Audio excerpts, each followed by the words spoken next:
नित्यानन्देश्वरसमारम्भाम् नित्यानन्देश्वरिमध्यमाम् अस्मदाचार्यपर्यन्तां वन्दे गुरुपरम्पराम्।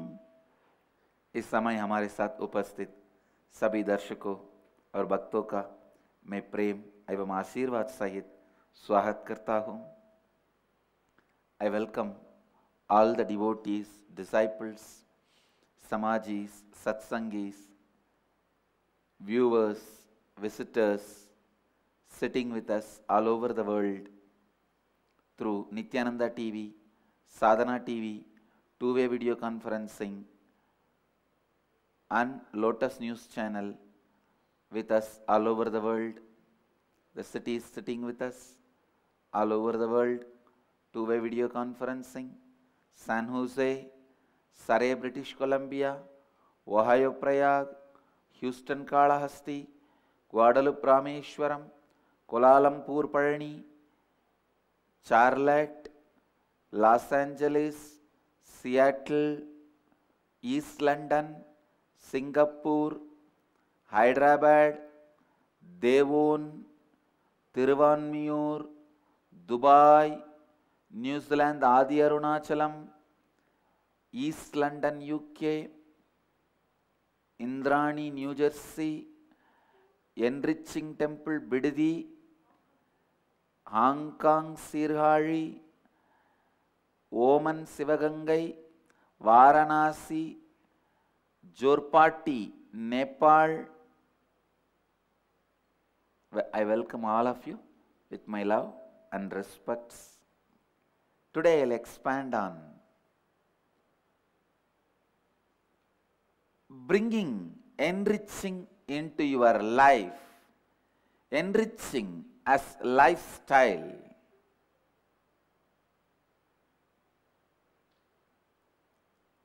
Please understand, when you bring integrity into your thinking, authenticity into your actions, responsibility into your cognition, being,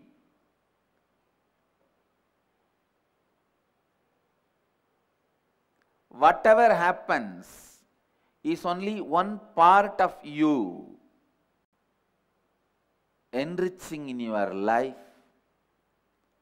Literally, your whole life is raised to the next frequency.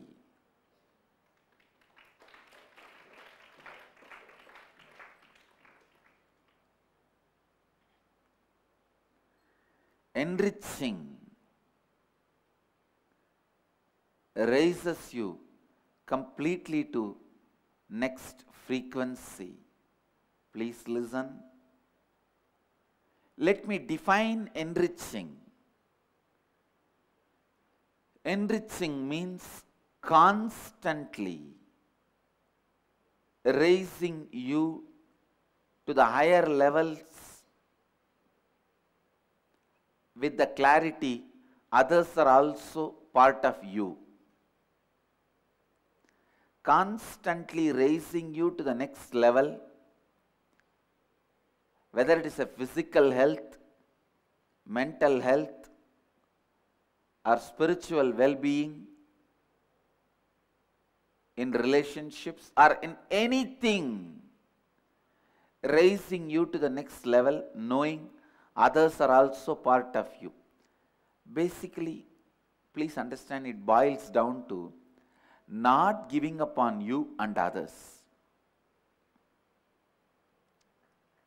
Not allowing the status quo lifestyle which Indians are in love with. If I have to describe the whole India in one word, I will describe status quo.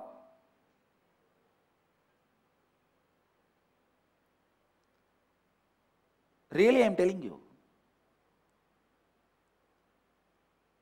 Anything, status quo is our default program. Just status quo. Whether It's a social problem to be solved, or a property issues. One guy came to me and he told me, Swamiji, I am sitting in a property for last 30 years. Please bless me that I should get the property documentations in my name. I said, what do you mean? 30 years you are sitting, you don't have documentation in your name? Means it's not your property? No, Swamiji. When the property came to the court for a case, before he got the stay order, I just went and sat inside the property. I went inside as if I am going to brush my teeth and do 1, 2, 3 and come out. Morning I heard when I was in the property, I got the status quo. And for last 30 years I am in that property. And it is status quo.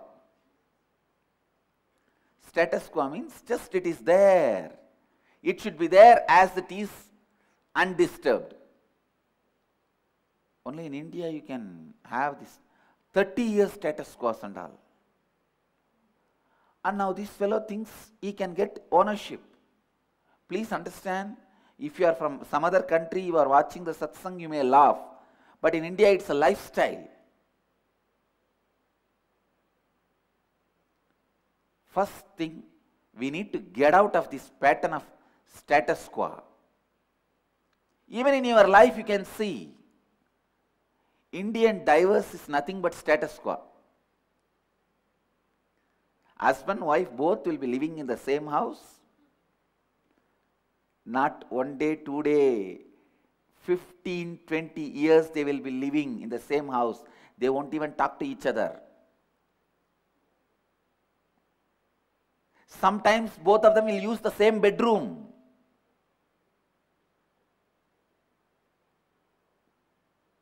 But things are in status quo. What is the status quo? Same way, I have seen these religious leaders, Pidadhipatis, when they face even a small conflict in their life, they put themselves in status quo. I have seen few Pidadhipatis who are in status quo for last 40 years. After their coronation, they have not moved anything else other than 1 or 2 things in their life which should not be moved.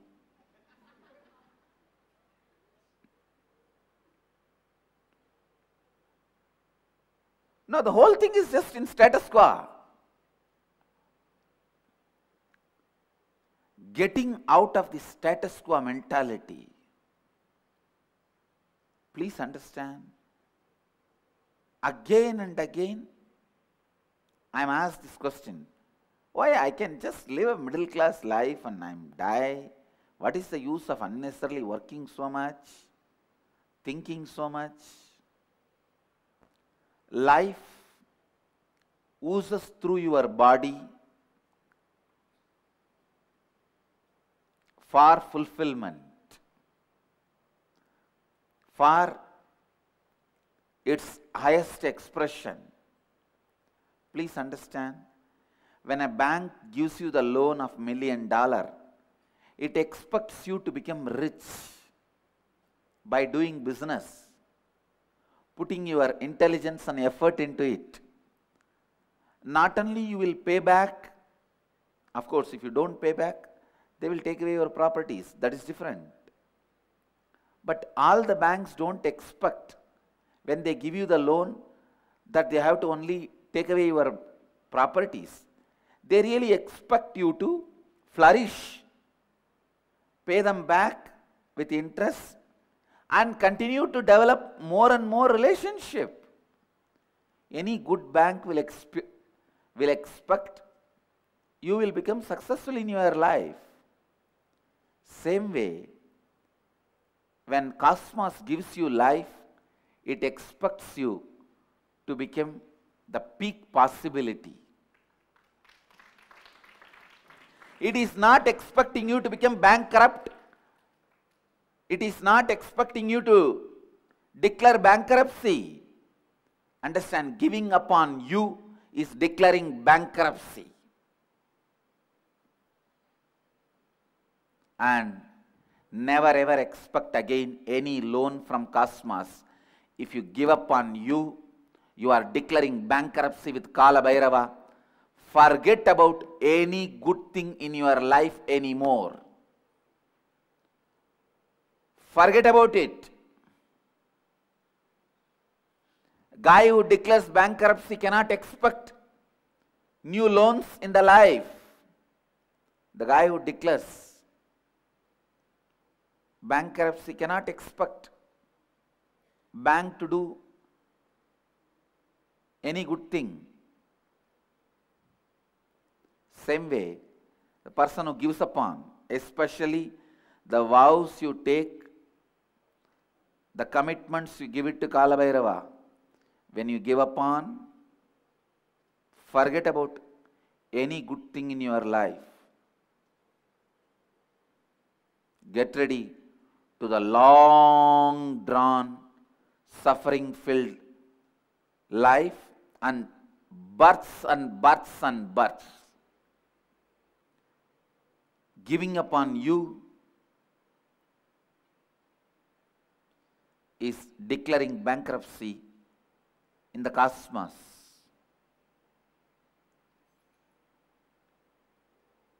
Sometimes it's like you take the loan of $1 million, telling the bank you are going to do a big business and then pay the bank back with interest and all that.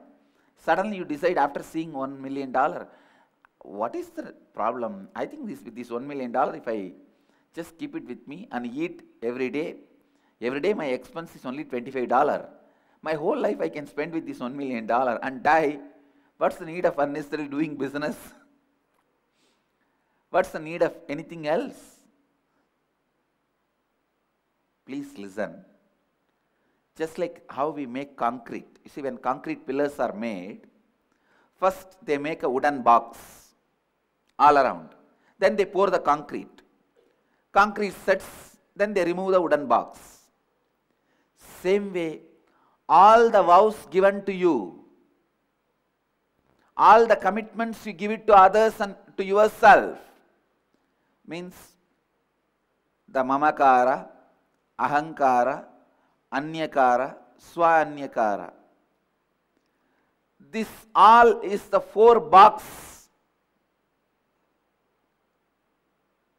4-side wooden box. Then the energy is poured into you. That's a life. The concrete which is poured inside the box. Just like that, the energy which is poured inside you is life.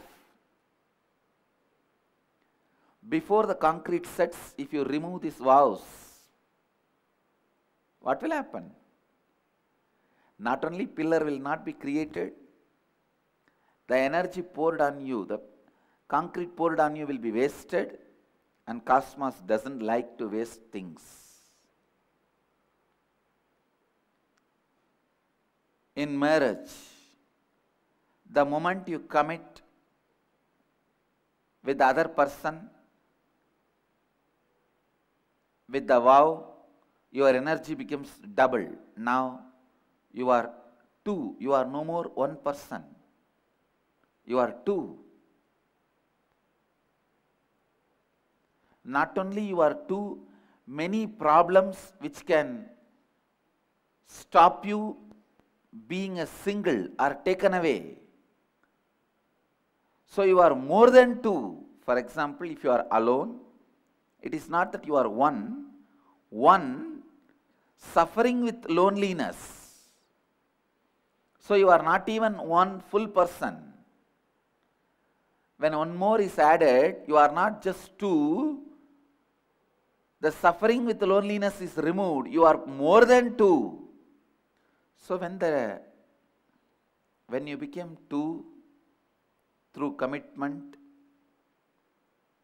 through the vows of the marriage, so many things happen between both of you, which are irrevocable.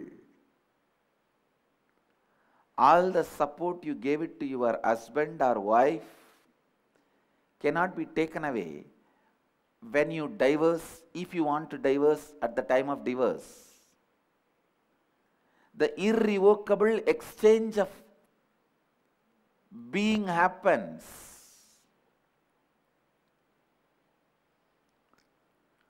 That is why I am telling you, this kind of commitments can never be treated as a business. This cannot be treated as a business agreement at all. You can't say what is there. They both try to live together. They are not able to. They are not compatible with each other. It's a mutual disagreement. They both separated. No. There are tons and tons of things.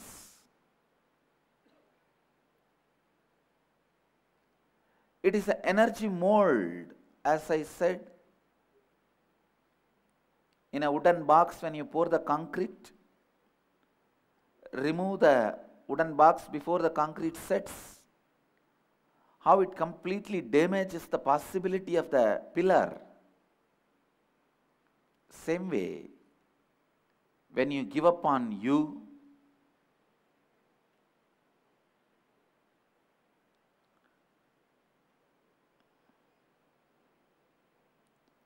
you become the blot on the cosmos. Please understand. Enriching, I am defining enriching. Enriching is nothing but not giving upon you and others who are part of you, and continuously enriching yourself and others. Continuously enriching you and others, knowing that others are part of you. It all boils down to one line. I can say, in this one line I can finish defining whole enriching. Not giving upon you, holding you to yourself, by yourself, to the highest possibility of you. Holding you by yourself to the highest possibility of you.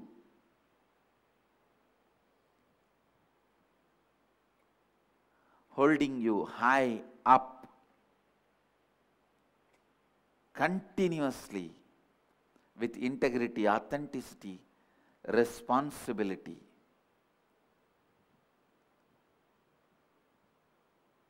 If you have a master, hold yourself high up to his anyakara, you are done. You will have everything imaginable and you beyond your imagination. Understand? If you can hold yourself up to master's anyakara, you will automatically have integrity, authenticity, responsibility, enriching and everything. If you don't have a master in your life, at least hold yourself up to whatever you understand as integrity, authenticity, responsibility and enriching. Understand, this Dhamma is self-purifying. Please understand. Any sutra has to be self-explanatory. Any Dhamma has to be self-purifying. Means, even if you start with your understanding, it will lead you to the deeper and deeper understanding and ultimately to the goal of moksha itself. Dhamma is always designed such a way that even if you start in a very raw, crude form, it purifies you, enriches you such a way, you evolve, and finally reach the goal. Please understand, it is like when you enter the school, straight away you don't start studying the PhD syllabus. You only study A for apple, B for brinjal, C for cat. But the education takes you to the next level. And you achieve the ultimate goal. Same way, Dhamma.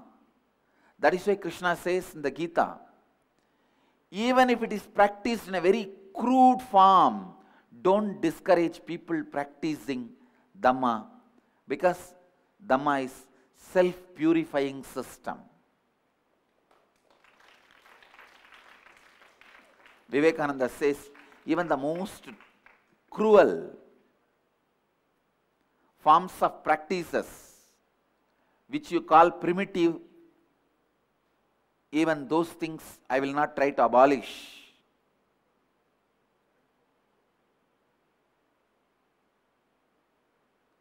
Because even from there, you can beautifully evolve to the next level and achieve the ultimate goal, the goal of completion, fulfillment, the goal of enlightenment. It may start with a very raw, crude form, but it will reach ultimate. Dhamma. Even if you start practicing integrity, authenticity, responsibility, the way you understand, these truths are powerful enough to purify itself and raise you to the next level. I tell you, these truths are so powerful, they will swallow all your patterns and they will become the owners of your being. In Tamil there is a proverb, if you just give a place to sleep, he will take over the whole house. Same way, these four tattvas, if you just give a little place for it to be in your being, it will take over your whole cognition. Understand? I am giving you the essence of this enriching. Essence of enriching. Don't give up on you and others who are part of you. Constantly hold you and others to the highest possibility and live just for that. Think for that, act for that, be for that. Whatever is your peak possibility, think for that. That is integrity. What is your peak possibility? Act for that. That is your peak possibility. That is authenticity. Whatever is your peak possibility, be for that. That is responsibility. Thinking for your peak possibility is integrity. Acting for your peak possibility is authenticity. Being for your peak possibility is responsibility. Living for your peak possibility is enriching.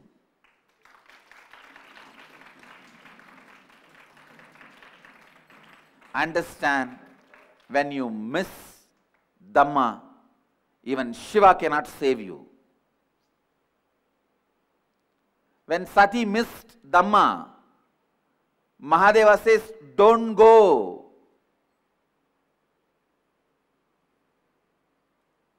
When Sati wants to go back from her commitments with Mahadeva, when she wants to fall back,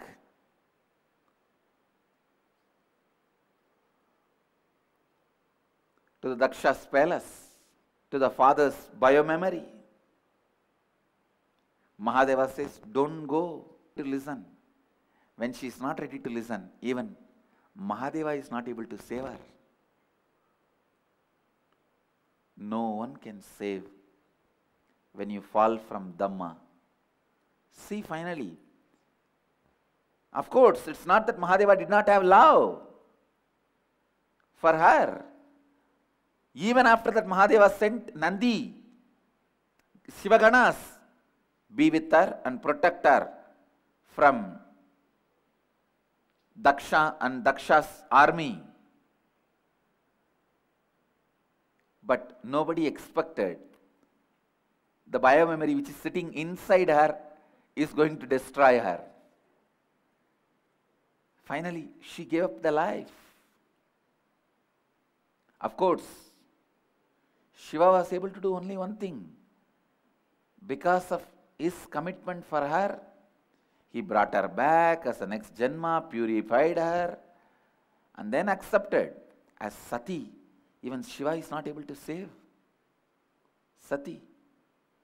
When you fall from Dhamma, no one can save you. Even Mahadeva cannot save you. I tell you, Dhamma is so powerful, even living little bit brings so much of good. Like Adi Shankara says, even one drop of Ganga water, once reciting Govinda's name, once reading one Gita sloka, leads to liberation. Dhamma, even if very little is practiced, can raise you to a different level which you can't imagine. Same way, when you fall from that, the after effects also can't be imagined at all. Enriching is nothing but don't give up on you and don't give up on others. You hold yourself for the highest possibility, which you declared, which you committed. Hold others for the highest possibility, which others declared and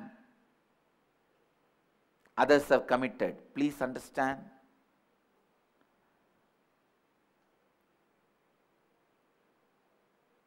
Especially in the Sangha, I wanted everyone to take up this enriching as a practice from today.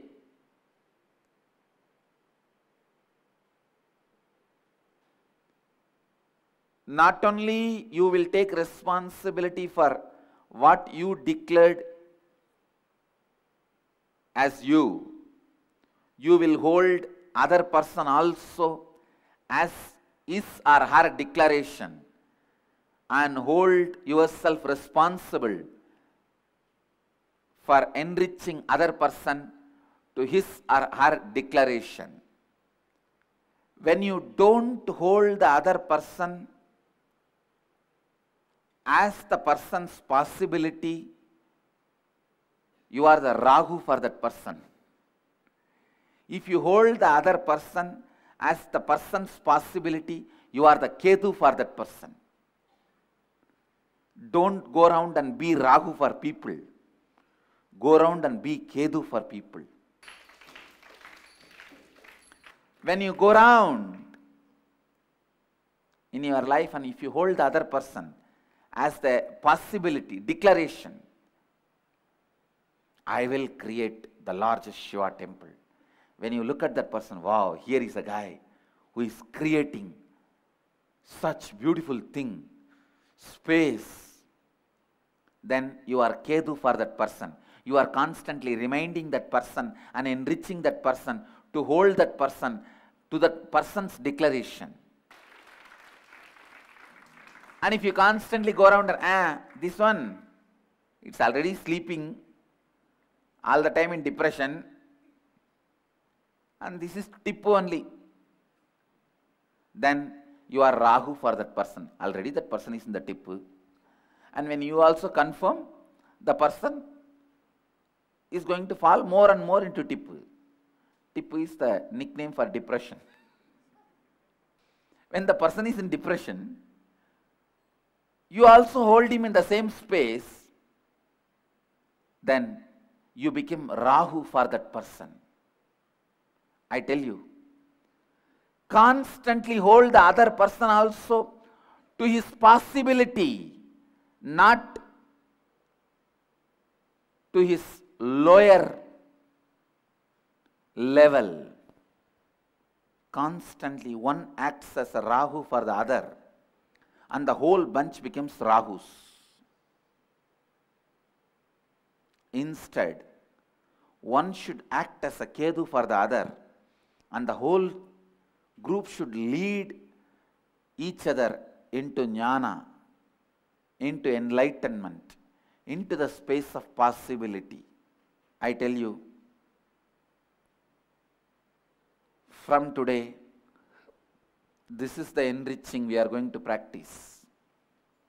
We will all hold ourselves responsible for every other person's declaration without giving up.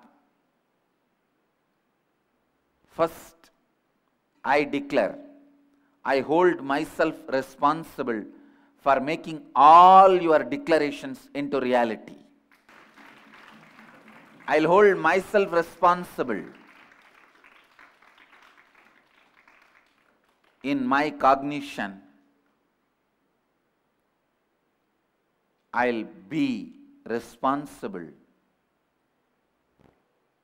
in my authenticity. I'll be acting in my integrity. I'll be thinking to make every one of your declarations into reality.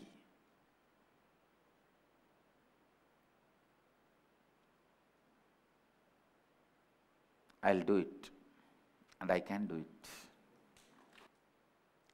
I request each one of you the same way to hold yourself responsible for your declaration, your possibility, and everyone around you, their possibilities. For everything, hold yourself responsible. I tell you, when you hold yourself responsible for everyone's declaration, possibility, only then the real enriching happens. Out of that real enriching, the expansion happens, is enriching. That is real enriching, is for enriching. Only when you decide life is for enriching, life starts happening to you. Any good thing starts happening to you. And when you start making your life for enriching, you will see everything happens is just miracles. I tell you, if you are made of diamond, how much ever the attack happens from outside, it will only polish you.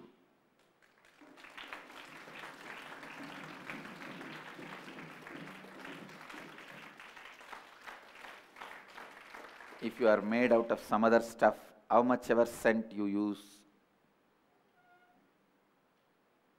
you will stink inside. And stinking inside will come out because the scent smell will vary away in few days, few hours.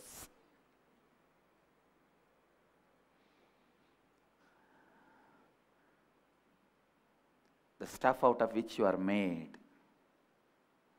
decides what you are. So let enriching be the material out of which you are made. I tell you, let you be made out of enriching. Let that be your thinking, action, being. Let your thinking be out of enriching. Let your actions be out of enriching. Let your being be out of enriching. Let enriching be your life and lifestyle.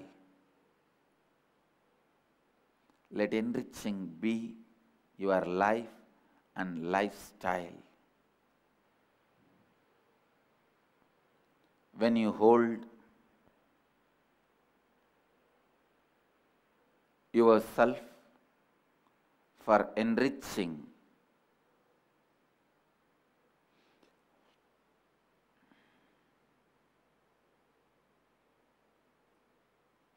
every moment of your life, miracles continuously happen, because life is miracles. I'll give you the essence in Hindi.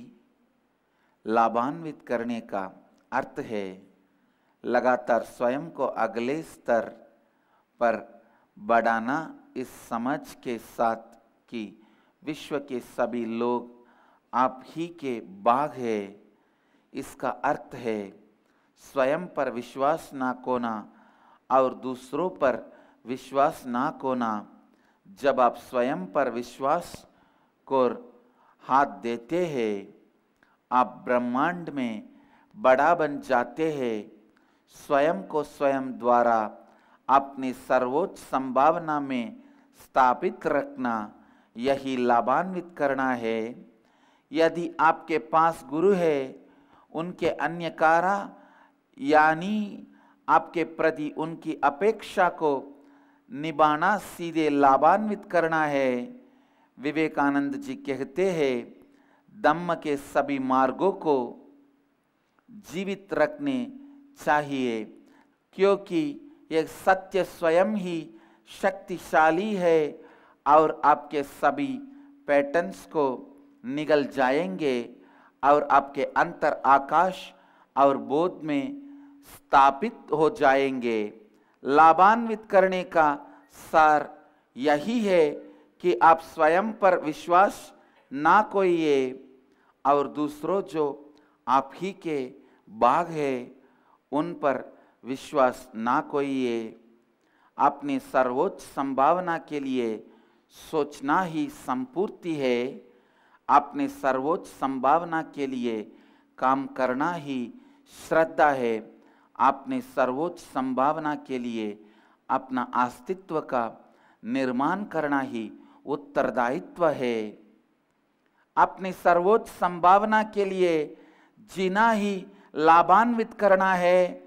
जब आप दम से गिर जाते हैं, आपको कोई भी बचा नहीं सकता है.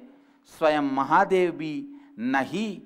जैसे सती को महादेव नहीं बचा पाए जब वे दम से गिरकर महादेव को दिए गए वचन को तोड़कर अपने पिता दक्ष के पास पुनः चली गई और अपना जीवन छोड़ बैठी.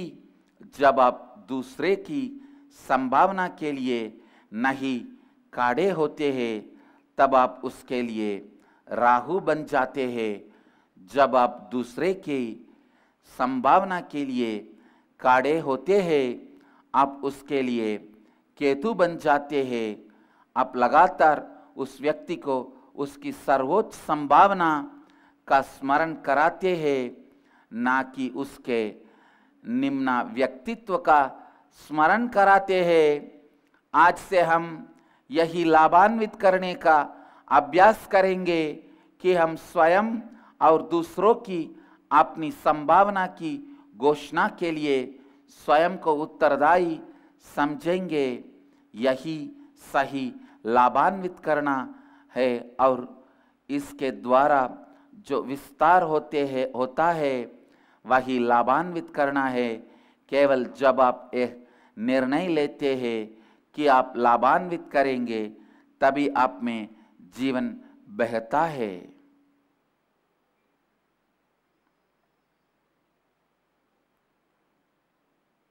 Understand? Enriching is the essence of life. That should be your breathing. That should be your lifestyle. Let you all achieve, experience, live, express radiate, share and explode in eternal bliss. Nityananda. Nityananda Dhyanapitham, Nityananda Nagar, off Mysore Road, Bidadi, Bengaluru. Phone 08027279999. www.nityananda.org, www.youtube.com/Life Bliss Foundation.